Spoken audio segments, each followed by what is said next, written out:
Hello, hello, class. My name is Ashley Clayton, and this is my introduction for communication research and evaluation. First, we're going to get started with my education, career, dream job, all that fun stuff. I am majoring in strategic communication, hopefully finishing the program this fall 2021. My career, I actually have two different jobs that I do. I am a life coach / self-love development coach for people of color over at a wellness company I found called Love and Other Things. I am also the operations specialist for the Los Angeles Black Workers Center. We are a social justice nonprofit located in South Los Angeles where we help Black workers who have faced discrimination in the workforce. For my dream job, I actually do what I want to do for a living. I really, really love being a self-love development coach. I love working as the operations specialist for the Los Angeles Black Workers Center. My dream in life has always just been to help people. So the fact that I am able to work these two jobs, the fact that God put me in the position to use my love for helping people to actually better society, it's a wonderful feeling. So, possible research topics. The first one is the effects of perceived lack of blackness on African American men and women, causing them to create online communities such as Black Twitter.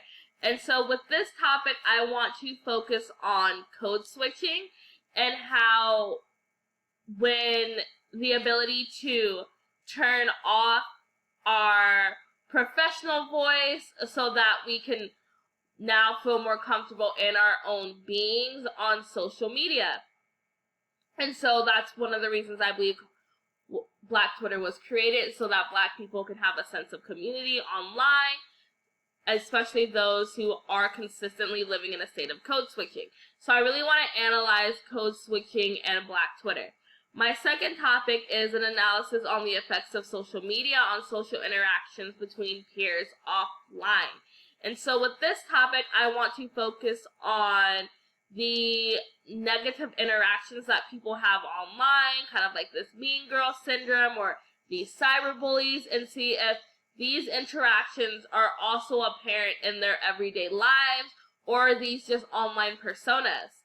The last topic I want to focus on uses the communication theory of the spiral of silence to actually analyze social media interactions between men and women. And so here I want to see if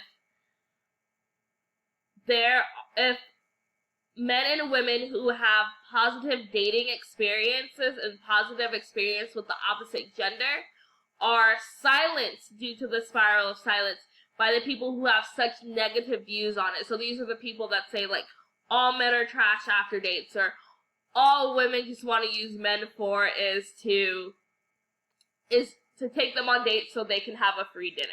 And so I really want to see if the women and men online, and those two specific genders, the women and men online, if they are silenced by that rhetoric as a method of conformity.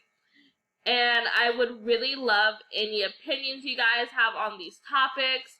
They really relate to what I do for a living, because as a self-love development coach, it's really important for me to understand all the different ways people of color interact online, with social media becoming such a prevalent space that we are all on.